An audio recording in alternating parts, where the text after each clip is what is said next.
حضرت ابو ذر غفاری رضی اللہ تعالیٰ عنہ کلمہ پڑھنے آئے، سردار تھے قبیلے کے، سردار تھے، کلمہ پڑھنے کے لیے تشریف لائے تو کہا حضور مجھے نصیحتیں کریں۔ نبی پاک نے غلاموں کے بارے میں بھی نصیحت فرمائی اور بھی کئی نصیحتیں فرمائی، تو حضور نے فرمایا تو نے میرا کلمہ پڑھا ہے۔ حضرت ابو ذر غفاری رضی اللہ تعالیٰ عنہ کو نبی پاک نے نصیحتیں فرمائی، اور ان نصاح کے اندر ایک نصیحت حضور نے یہ فرمائی کہ ابو ذر اب تو نے کلمہ پڑھا ہے تو اب تجھے لوگ تانے دیں گے، کوئی کہے گا تو باپ دادا کا دین چھوڑ آیا ہے، کوئی کہے گا اتنا بڑا سردار ہو کے تو بلال کے ساتھ بیٹھا کرے گا، اتنا بڑا ہو کے تو غلاموں کے ساتھ بیٹھے گا، کوئی تجھے کوئی بات کہے گا، کوئی بات کہے گا۔ کہ حضور میرے لیے حکم کیا ہے؟ تو نبی پاک نے فرمایا پرواہ نہ کرنا، اللہ تیری مدد کرے گا۔ تو نے لوگوں کی باتوں کی پرواہ نہیں کرنی، رب تیری مدد کرے گا۔ حضرت ابو ذر غفاری فرماتے ہیں میں نے اس وقت کلمہ پڑھا جب لوگ دار ارقم میں ہوتے تھے، حضرت زید بن ارقم کے گھر میں چھپ کے کلمہ پڑھا جاتا۔ میں جب اندر سے نکلنے لگا تو ایک صحابی دروازے پہ مجھے کہنے لگے باہر جا کے کسی کو بتانا نہ کہ میں مسلمان ہو گیا ہوں، لوگ تجھے ماریں گے، ستائیں گے۔ آپ فرمانے لگے بڑا تو بھولا آدمی ہے، ابھی تو میں نے وعدہ کیا ہے کہ میں نے پرواہ نہیں کرنی۔ فرمایا اور کوئی بتائے نہ بتائے میں ضرور بتاؤں گا، میں اعلانیہ بتاؤں گا، میں کھل کے بتاؤں گا، میں اعلان کروں گا کہ میں رسول اللہ کا نوکر ہو گیا۔ اور جس نے مجھ پہ اعتراض کرنا ہے کرے، جس نے تانا دینا ہے دے، جس نے مجھے مارنا ہے مارے۔ باہر نکلے میدان میں، کفار مکہ بیٹھے تھے، فرمایا چلو بھئی زبانیں کھول لو، ہتھیار اٹھا لو۔ کہنے لگے کیوں کیا ہوا ہے؟ حضرت ابو ذر فرمانے لگے میں کلمہ پڑھ کے محمد عربی کا نوکر بن گیا ہوں، اٹھو اٹھو مجھے برا کہو، اٹھو مجھ پہ اعتراض کرو، اٹھو یہ کر یار دے نام دا ملے مینا، انہوں چولی پا لئیے پنجے سٹیے نا، یہ کر یار دے نام دی ملے سولی تے جھوٹا چھوٹ لئیے پیشاں ہٹیے نا۔ اٹھو کہو، دو مجھے تانے، کسو میرے اوپر پھبتیاں، کرو جو کرنا ہے، اٹھو۔ تو یاد رکھیں میدان عمل کے اندر جب آپ نکلتے ہیں تو آپ پہ شکوے ہوتے ہیں، اعتراضات ہوتے ہیں، ان کو جھولی میں ڈالنا چاہیے، ان کو جھولی میں۔ آپ ساری زندگی نماز نہ پڑھیں، کوئی آپ کو برا نہیں کہے گا۔ آپ نماز شروع کریں، کہیں گے بڑا نمازی بنا پھرتا ہے، سچ بولتا نہیں، بڑا نمازی بنا پھرتا ہے، اس کو گلے بات کا پتہ نہیں، بڑا نمازی ہے فلانی شے کا نہیں پتا۔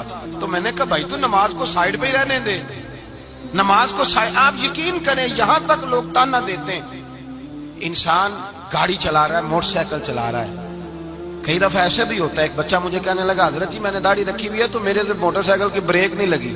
اتنی باتیں اس شخص نے کی ہیں اس کو، اور ہلکی سی اس کی گاڑی کو جا کے میری موٹر سائیکل لگی ہے، اور کہنے لگا میری ناڑ کٹھی ہو گئی، مجھ سے پیر ہی نہیں دب سکا۔ بڑی کوشش کی، میں نے اس کو کہا بھی یار میں غلطی سے نہیں ایسا کیا، مجبور ہو گیا تھا، پیر ہی نہیں دب رہا تھا اور مجھے تکلیف ہے اکثر۔ تو داڑھی رکھی ہوئی ہے یہ پتہ ہی نہیں، تو نے داڑھی رکھی ہوئی ہے۔ کہنے لگے صاحب میں چھوٹی نہ کرا دوں۔ جب داڑھی نہیں تھی نا تو تب بڑے بندے تھے، میں گھور کے دیکھتا تھا تو بھاگنے لگتے تھے۔ جب سے داڑھی ٹوپی میں آیا لوگ بیوقوف جاننے لگے، کہتے ہیں مولوی ہو گیا جو مرضی کہہ جاؤں۔ تو میں نے کہا تو بڑا نصیبوں والا ہے، تجھے جو تانا مل رہا ہے وہ مصطفیٰ کے نام پہ مل رہا ہے، تو بڑے نصیب والا ہے، تو چھوڑ اس بات کو۔ داڑھی رکھی ہوئی ہے تو یہ بھائی داڑھی ایک الگ بات ہے، غلطی ہو جانا ایک علیحدہ بات ہے۔ لوگ تانا دیتے ہیں، فوری طور پر تانا دیتے ہیں، فوراً۔ اگر تھوڑی سی اذیت برداشت کرنی پڑ جائے، تھوڑا سا تانا۔ اگر دیکھیں نا امام بخاری کی کتاب قرآن پاک کے بعد سب سے بڑی کتاب ہے امت مسلمہ کی متفقہ، لیکن امام بخاری کو بخارے میں دفن ہونے کی اجازت نہیں ملی۔ بادشاہ نے کہا میرے بیٹے کو گھر آ کے حدیث پڑھاؤ، تو امام بخاری فرمانے لگے یہ میرے رسول اللہ کا دین ہے، یہ امیر غریب سب کے لیے برابر کا ہے، جہاں غریبوں کے بچے پڑھیں گے تیرا بیٹا بھی وہاں پڑھے گا۔ اس نے کہا بخاری پھر تو بخارے میں نہیں رہ سکے گا۔ تو امام بخاری فرمانے لگے بخارا ہو یا سمرقند ہو، زمین تو ساری میرے خدا کی ہے، نہ رہ سکوں گا تو کیا ہوا، بلخ ہو یا بخارا ہو فرق کیا پڑتا ہے۔ امام صاحب بخارے سے نکلے پلک گئے، وہاں بھی اس نے خط لکھا کہ یہاں نہ ٹھہرنے پائے، وہاں سے نکلے تو پھر کہیں اور گئے، گھومتے گھومتے ایک دن کہنے لگے مولا میرا شکوہ کوئی نہیں پر اب تیری زمین تنگ ہو گئی ہے، چل بخاری کو بلا ہی لے۔ امام بخاری جن کا اتنا ذکر ہوتا ہے، امام بخاری نے دعا مانگی تو اللہ تبارک و تعالیٰ نے انہیں ایمان، کامل ایمان کی موت عطا فرمائی۔ وہ رسول اللہ کی حدیثیں پڑھتے ہوئے دنیا سے گئے۔ بھائی یہ مشکل مرحلہ ہے، مشکل تانے دینا، تنقید کرنا، ایک منٹ میں کسی کو پتہ ہی نہیں ہوتا کہ سامنے والا کتنی مشکل سے ترویج کر رہا ہے، لیکن لوگ ہیں کہ دو جملے بولتے ہیں، لوگ ہیں کہ دو باتیں کرتے ہو، بھائی تو آگے آ کے دیکھ تو صحیح، تو غور تو کر، تو پلٹ تو صحیح، آ کے دیکھ تو صحیح، کچھ تو مجبوریاں رہی ہوں گی، یوں ہی کوئی بے وفا نہیں ہوتا، ذرا تجھے دیکھنا تو چاہیے نا، آگے تو بڑھنا چاہیے، تو تانا دے رہا ہے، تو تنقید کر رہا ہے، تو نے سوچا ہی نہیں۔ لیکن اگر کسی کو راہ دین میں تنقید کا سامنا کرنا پڑے، آزمائش اسے اٹھانی پڑے، اس کے لیے نعمت ہے۔ زندگی میں ہم نے برادری کے نام پر تانے کھائے، زندگی میں ہم نے علاقے اور قبیلے کے نام پر تانے کھائے، دعا کریں دین کے نام پر بھی اللہ تعالیٰ نے نصیب فرمائے۔ اللہ یہ نصیبوں والے، ذالک فضل اللہ یؤتیہ من یشاء، تو نصیب والے لوگوں کو میسر ہوتا ہے۔ میرے حبیب پاک سید عالم صلی اللہ تعالی علیہ وآلہ وسلم کے سارے خاندان نے تانے کھائے، کہ حضرت عائشہ صدیقہ پہ الزام نہیں لگا، کہ حضرت عثمان غنی کو مظلومانہ شہید نہیں کیا گیا، کہ حضرت ابو بکر صدیق کو لوگوں نے پتھر نہیں مارے، اور امام حسین رضی اللہ تعالیٰ عنہ جو اپنے علی اکبر جوان بیٹے سے لے کر جناب علی اصغر تک 6 مہینہ کا بچہ بھی دے آئے، آج تک لوگ یہ بدتمیزی نہیں کرتے کہ حسین تاج کے لیے گئے تھے، آج تک یہ تماشا نہیں لگتا کہ حکومت کی جنگ تھی، آج تک لوگ میرے رسول اللہ کے خاندان پر تنقید نہیں کرتے۔ میرے بھائی جتنی جتنی تنقید ہوتی جاتی ہے، رب کریم اتنے درجے بلند فرماتا جاتا ہے، اتنی اللہ شانوں میں اضافہ کرتا چلا جاتا ہے، اتنے اللہ تبارک و تعالی مراتب بلند کرتا جاتا ہے۔ یہ تو آج ہے نا، صوفیاء کرام، پیر صاحب تو اللہ خیر کرے، شاپر پکڑنا تو دور کی بات ہے، اپنا جوتا نہیں کبھی پکڑ کے پہنتے، اب تو پیری بڑی آسان اور بڑی سستی چیز کا نام رہ گیا ہے۔ حضرت خواجہ معین الدین اجمیری رحمت اللہ علیہ کو کئی دفعہ پتھر کھانے پڑے، کئی دفعہ، اپنوں اور بیگانوں نے کئی دفعہ۔ خواجہ قطب الدین بختیار کاکی پہ الزام نہیں لگا دیا، عورت آگے کہنے نہیں لگی میرے پیٹ میں جو ناجائز بچہ وہ بختیار کاکی کا ہے۔ کیا کیا ظلم ہے، کیا کیا زیادتی ہے جو ان اہل اللہ کے ساتھ نہیں ہوا۔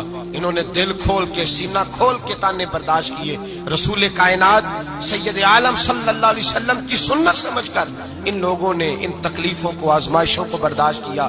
ہم کہتے ہیں جناب لوگ کیا کہیں گے، اگر میں آج کہہ دوں گا نا کہ بچے کی شادی پہ شور شرابہ نہیں کرنا تو لوگ کیا کہیں گے، آج اگر میں نماز میں آؤں گا تو لوگ کیا کہیں گے، داڑھی رکھوں گا تو لوگ کیا، چھوڑ لوگ کیا کہتے ہیں، تو سارا لوگوں کے ساتھ مکمل طور پر تعاون کر کے بھی دیکھ، پھر بھی لوگ تیرے حق میں نہیں بول سکتے، وہ مخالف ہی بولیں گے۔ تو بھائی یاد رکھیں، میرے رسول کریم سید عالم صلی اللہ علیہ وسلم پر 3-4 دن وحی نہیں آئی، حضور علیل تھے، حضور کی طبیعت مبارک علیل تھی، 3-4 دن وحی نہیں آئی۔